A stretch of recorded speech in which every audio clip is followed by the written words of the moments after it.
It is vital to take the extra step with the anticipation that potential buyers will open the pantry door.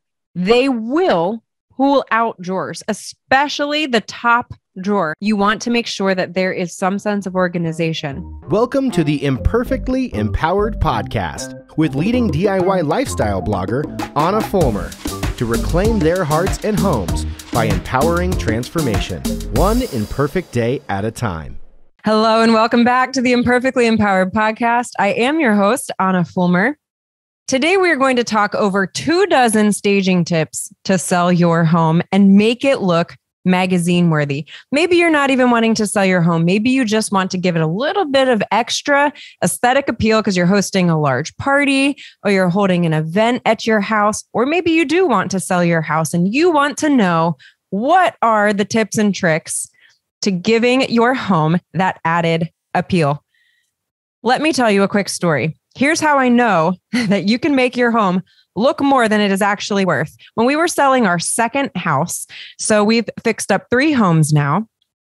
And when we were selling our second house, I sold it myself. I listed it and sold it myself. I'm not a realtor by trade, but we had a realtor negotiating the price for his client.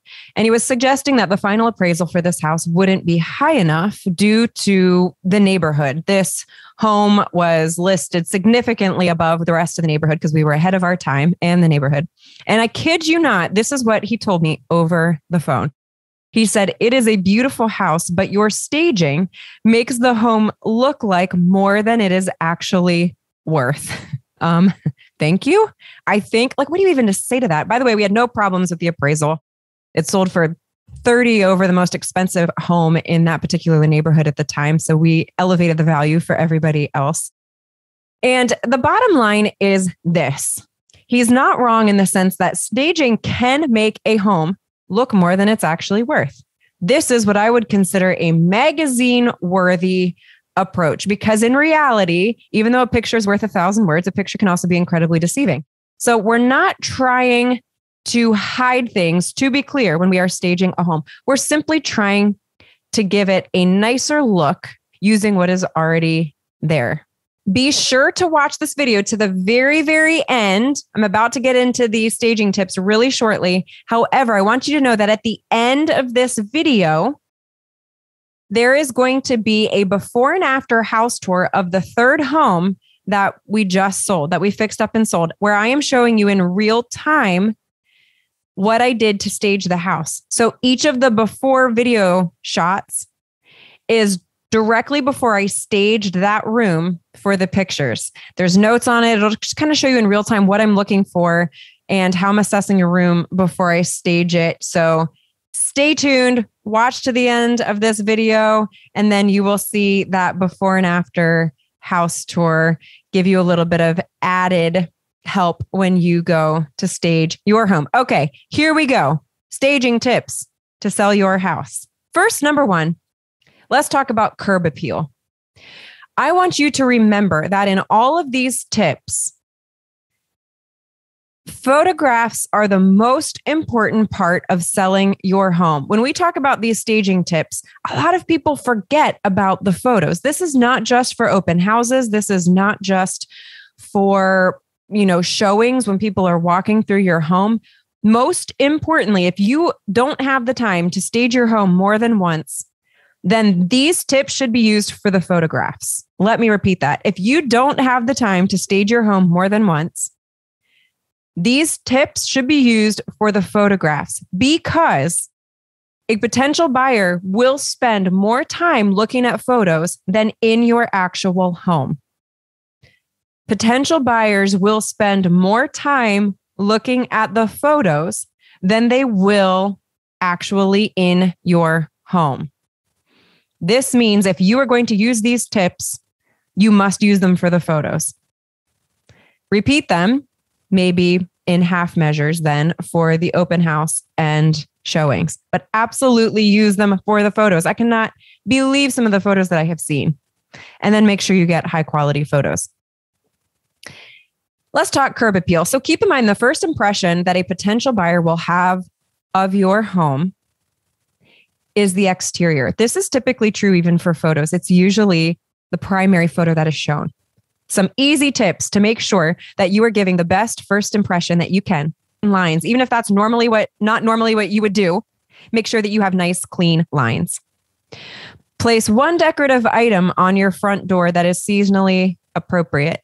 The exception to this is if you have gorgeous decorative glass, let that speak for itself. Less is more. Our very first home was an old Victorian house that we renovated, and I put a gorgeous decorative glass into the original door from this Victorian home. I did not cover that with anything. Weed at least the front flower beds, at least the front. Now, some of this depends on the season that you're selling your home. Our first two fixer-uppers we sold in the spring, so I paid a lot more attention to landscaping. I should actually say it was like late spring, early summer. If you're selling it where no one else has actually weeded their flower beds yet, because it might be a little closer to the early spring or winter months, I would still make sure that they are clean and organized. That sounds silly to say of flower beds, but you know what I'm saying? Like, make sure that there's not tons and tons of leaves mashed in there. Just make sure that they look clean. But if you are selling your home in late spring or early summer, make sure your flower beds are weeded. Consider removing the garden gnome, your Dallas Cowboys flag. No offense to Cowboys fans. The rollerblades that were left on the sidewalk, clean it up. Clean it up. Less is more.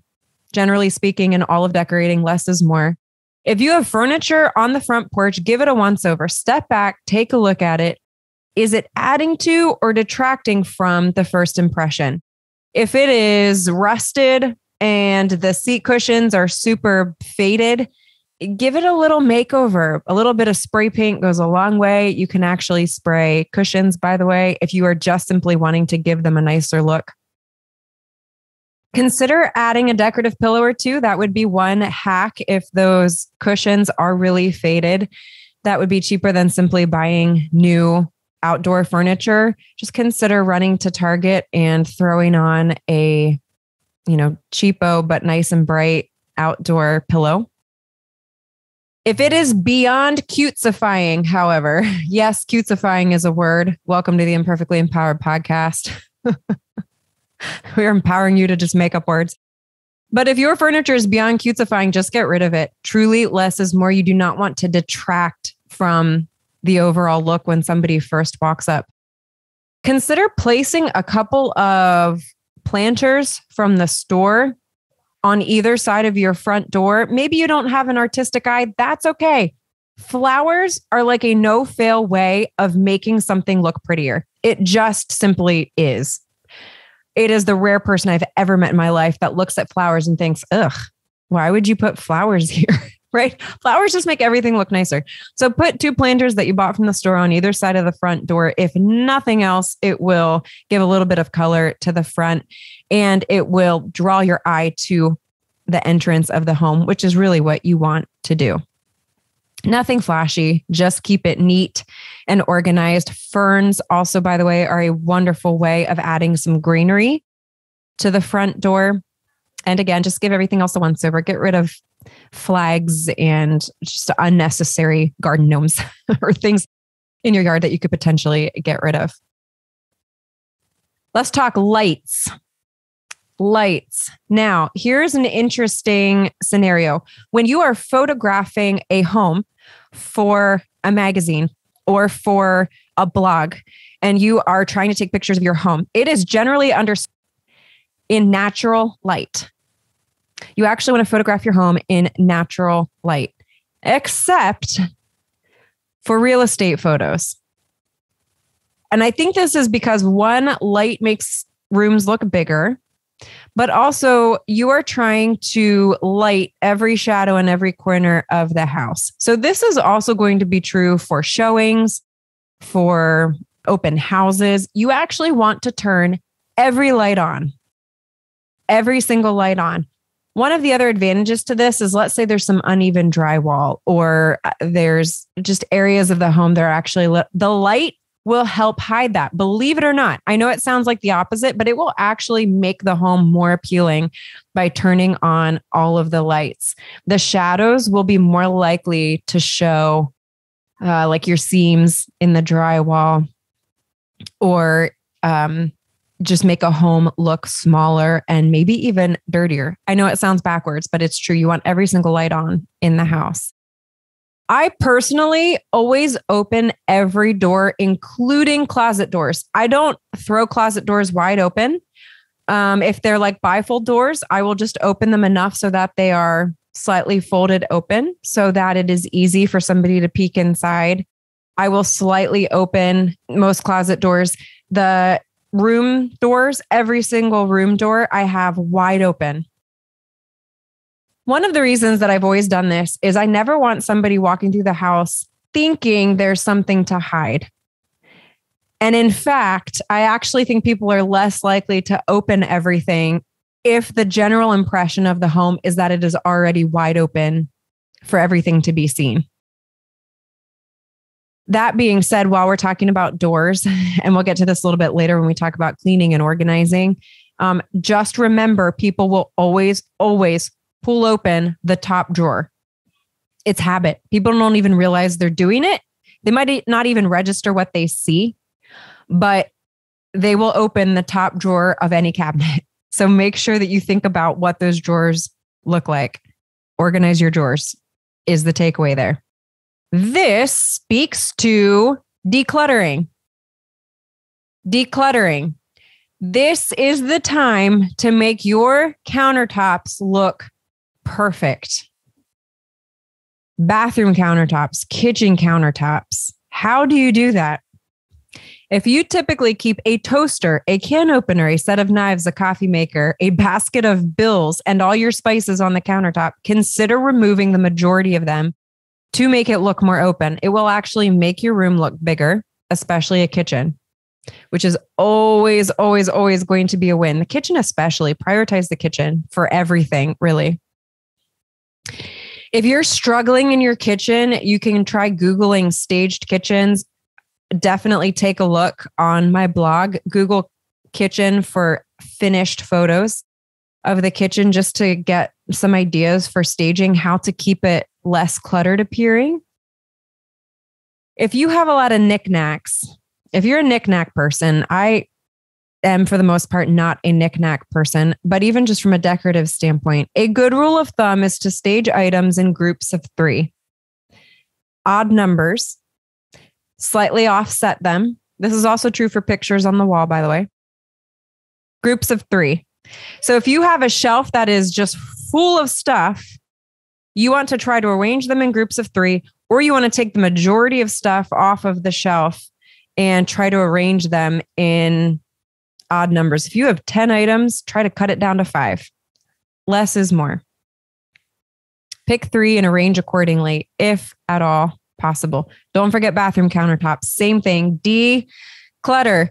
Take off all of the toothbrushes and the toothpaste. Put them in drawers. Try to arrange them fairly neatly in the drawers. Again, they will get opened. I promise you, people will look inside the drawers and it will make your bathroom instantly appear bigger, cleaner, and nicer, ultimately. So while we're on the subject of pictures, let's talk pictures. You'll find that expert advice here varies widely when it comes to pictures. Some will say, don't leave any pictures of your family on the walls because you want the potential buyer to visualize themselves living in the house. Unless your picture frames are falling apart and the pictures themselves are inappropriate, which I'm not sure why you would have had them on the wall in the first place. I personally feel that several high quality, well-placed, large family pictures can serve as works of art. One, I personally think it makes a home feel more appealing. It's been lived in. Memories have been made here. Children are smiling, hopefully. Although in our last picture, our kids were like hanging upside down. And anyway, large picture frames are a great way to accentuate a decorative style. If you have a very modern style, go for a clean, classic large picture frame. It can also make a room feel bigger if you go for just a couple big, large, blown up pictures that are high quality. If your family room wall is covered with tons and tons of pictures of your super cute kids, I would recommend scaling them down. Again, groups of 3 or 5, try to reframe them if they're not already nice frames with just simple frames, and arrange them as a vignette above a sofa or, a different piece of furniture. Less is more. Less is more. If you have like tons of little like 4x6 pictures on a wall, you might want to actually pull some of them off and just repaint. It can actually make a room feel very, very small and cluttered even. So again, there's a picture on an entertainment center at our second house. I had pictures sitting on top of the entertainment center, and I had arranged them in groups of 3. So they're just 3 standing picture frames. You just don't want to clutter. Don't clutter your space. Flowers. I've mentioned flowers. Flowers. You can't have too many flowers. Place fresh bouquets. Store-bought, people. Store-bought. What I would typically do is buy, I think, 2, maybe just 2 large bouquets at the grocery store. I did not spend a lot of money, but then what I did is I took those bouquets apart. I got mason jars that I already had left over from like spaghetti sauce that we'd bought or whatever. I repurpose all my glass jars. I'm kind of obsessed with pretty glass jars. But I would put these flowers into these jars. I would tear apart grocery store flower bouquets, take them apart and create multiple bouquets. And I would put a bouquet in most of the bathrooms, in the kitchen, and frankly, anywhere else, maybe even on the back porch. If there's a table on the back porch, consider putting one on a coffee table when somebody first walks in. It gives a very fresh, airy, colorful appearance. Place one on the dining room table. Like I said, don't be afraid to take it apart and put it in any dreary room. If you feel like there's a dreary room somewhere, stick a bouquet of flowers in it. Aromatherapy. Let's chat aromatherapy. It is no secret to those who know me that I have an obsession with candles. I love candles and glass jars, especially when you put the candles in the glass jars. And who doesn't love the soft glow of candlelight? So combining the idea of candles and this aromatherapy, there's so many ways to make your home smell amazing. Candles are certainly one of my favorite ways to do it. However, when we sold this third house in this crazy seller's market, we had 50 showings in a couple days. We basically moved out of our house, and there was no way I could prep this house for every showing. So again, times and seasons. But in previous homes, I would semi-stage the house every time we had a showing. And because I also showed a lot of them since I sold our house, I would light candles. Make sure, obviously, that they are not a fire hazard. But spread a couple of candles throughout the house. Make sure that they smell good. It is usually a safe bet to go with candles that resemble food, not flowers. Some people are actually allergic, and the really, really potent floral smells are actually less likely to be appreciated. But if you go for a soft vanilla scent or like apple, pumpkin, cinnamon, those tend to actually be very well received by most people. I would avoid strong floral scents. I have had bread baking in a bread machine. It makes the home smell delicious, and you can kind of set it and forget it, right? You don't have to pay any attention to it. Makes the home smell really good. Again, this last house was a little unusual because the seller's market was so insane. But in previous homes, I would also program our coffee maker to go off during, or to be in the process of percolating, if you will, while a showing or an open house was happening. I would also offer coffee to people then as well. But Most people, not everybody, but most people also appreciate the homey smell of coffee. That's usually a safe smell as well. For an extra staging tip, here's another one. I have done this. I have absolutely done this. Cook a bag of popcorn in the microwave and just leave it. Again, don't burn it. That's like the opposite effect. But that butter smell is generally speaking appreciated by people and gives that nostalgic sense of home. So get like a really buttery popcorn, put it in the microwave. Most people are not opening microwaves. Some do. But again, it really makes the home smell amazing. Again, the coffee machine. These are all, generally speaking, there's always exceptions to the rule, but familiar aromas that most people will appreciate. Another thing when we're talking about food, I always had a cake stand, a glass cake stand that I would put bagels in. So I'd freeze a big bag of bagels from the store. And then before each showing, I would stock the little like glass cake stand with muffins and bagels. It's homey. It makes your home look like a magazine. It is super easy to do. You just grab some out of the freezer. Not like you eat them over the week, as your home is on the market. This is also really a great tip if you're hosting people, or you're having a fancy party or whatever. Just put out a cake stand and throw a bunch of baked goods in it, even if you just bought them from the store. It looks really cute. Martha Stewart's visited your home, and it offers a delicious sweet treat to people. Certainly replenish as needed. Cleaning. This seems like an obvious statement, and yet I have walked through potential homes that I want to buy that appear to have missed this memo. I mean, it boggles my mind. A lot of these are so easy. These tips are so easy, but you need to think magazine cover clean.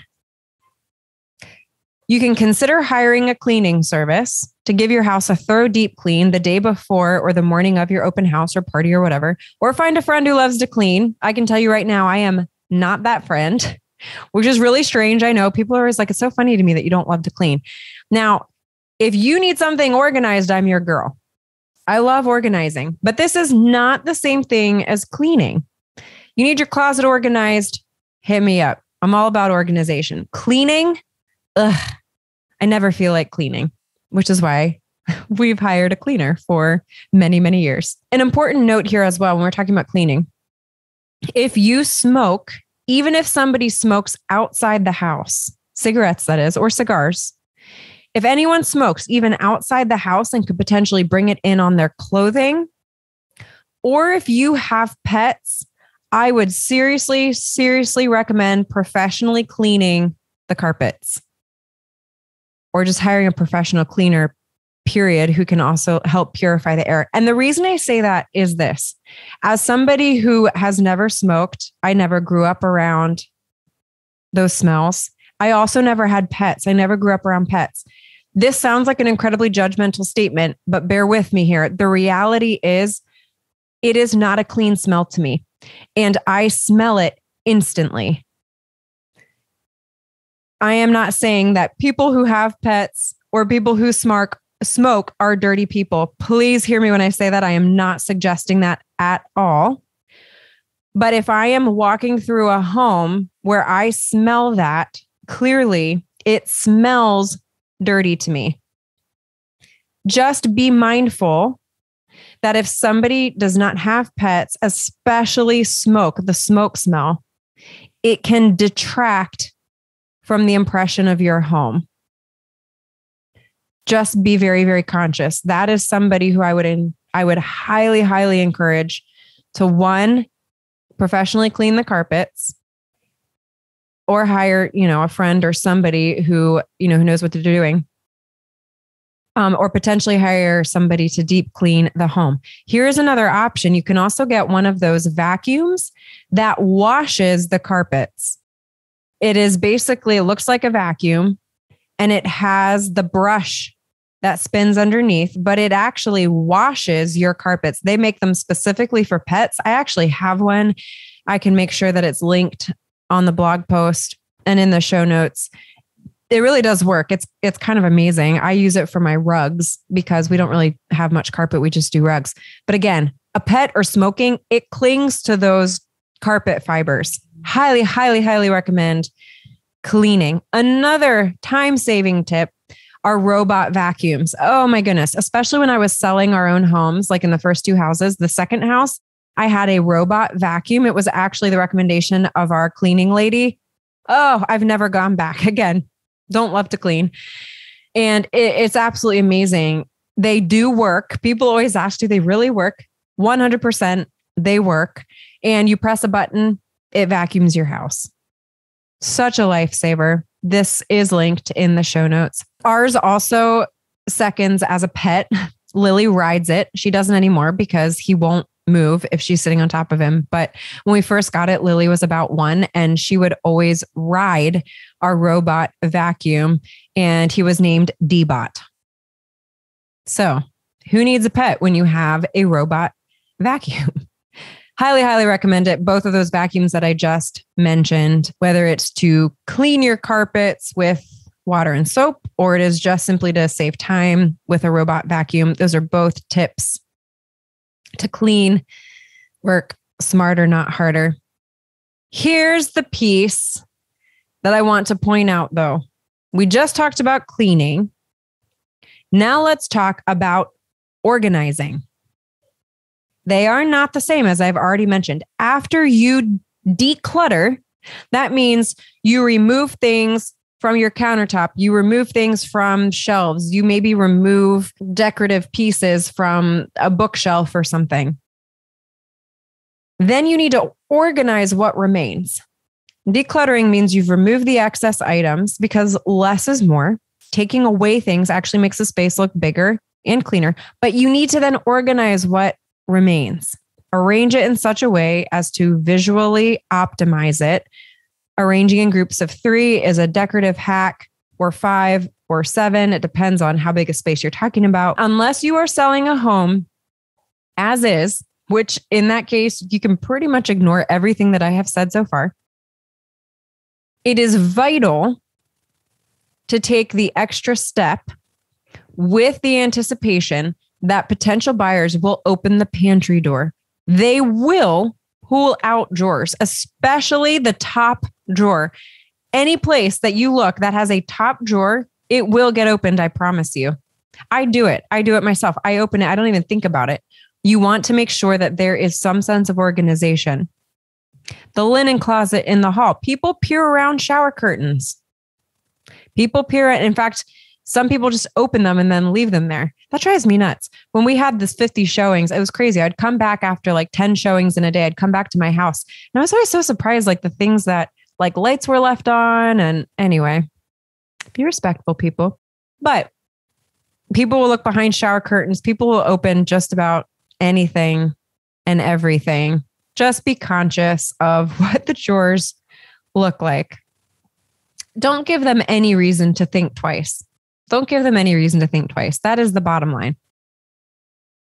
If you have a laundry room area, this is another area. Walk-in closets. There's a lot of spaces that people don't think about. Just simply organize them.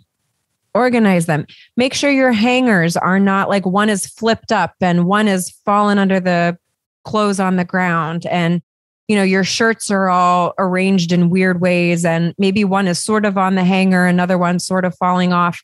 I know it sounds silly, but just make it look really neat and organized. Have all your shirts facing the same direction. Have all your pants in one section. Again, a little OCD here, I understand. But the point is, give it a once over. I'm not saying you need to maintain it. This is not the time to give your home like a super relaxed, lived-in appearance. You want to make it look very clean and organized because people will look. No expectation to maintain it, just to make it look magazine worthy, right? It's like one picture. Even when people walk through your home, it's really more like a snapshot in their mind. They're not lingering for long. So you want to give them the best impression. A side note on organization, open concept designs have become widely popular, but it is so important to contain the clutter. If you have baskets and shelves that are overflowing, with things, try to consolidate or remove some of the things from the basket so it doesn't look like they're just busting at the seams.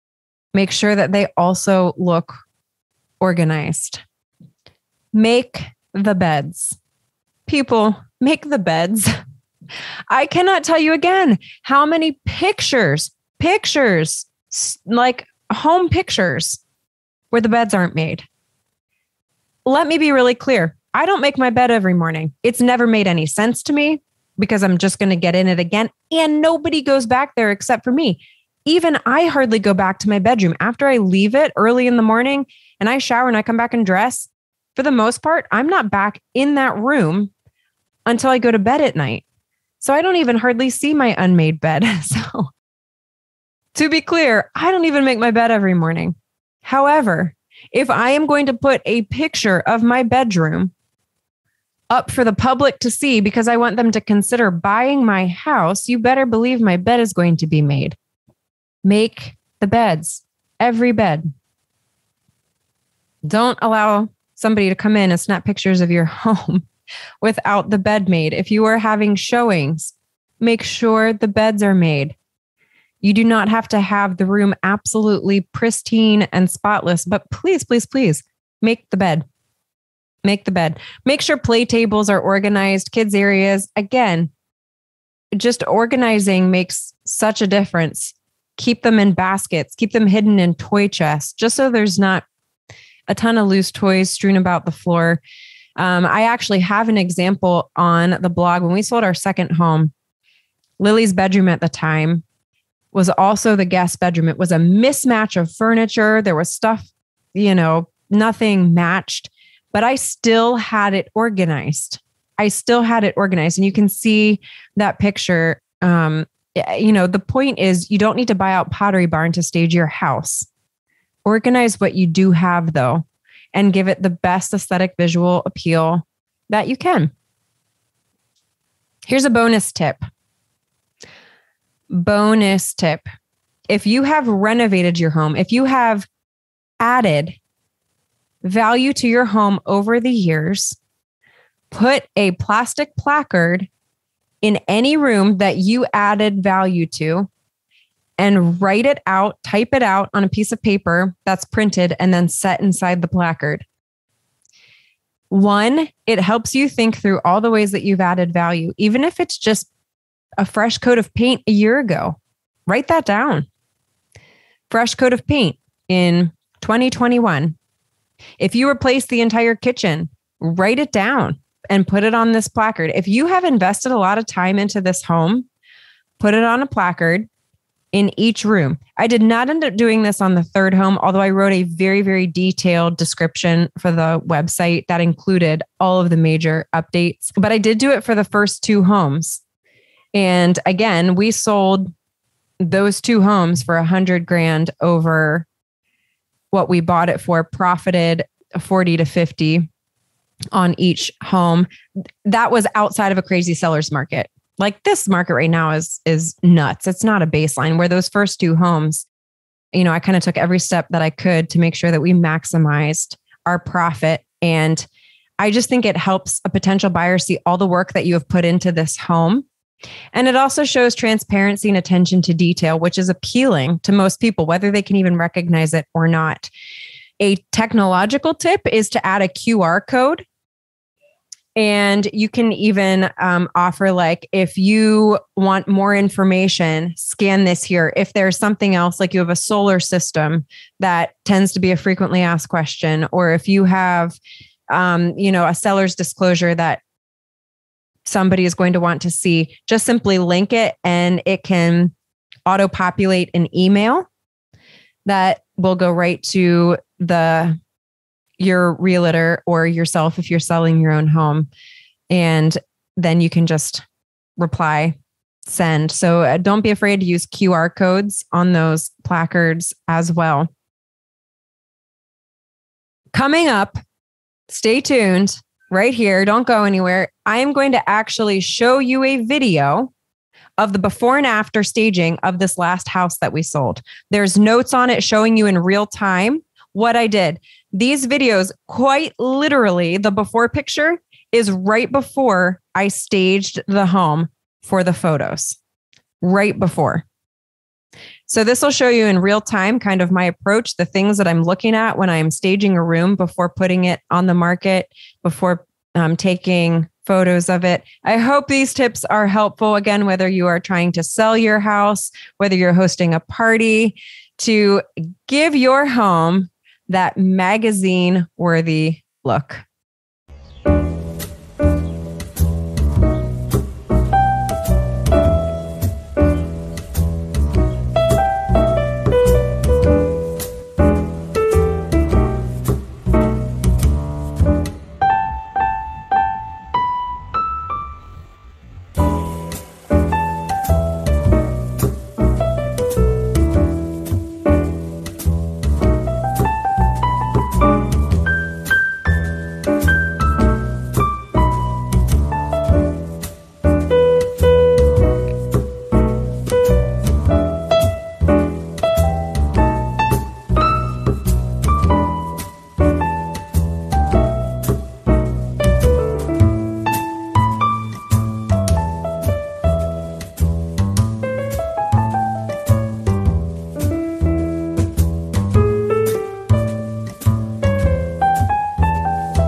Hey guys, Ahna here. If you found this video helpful, then you do not want to miss this video right here beside me on the screen.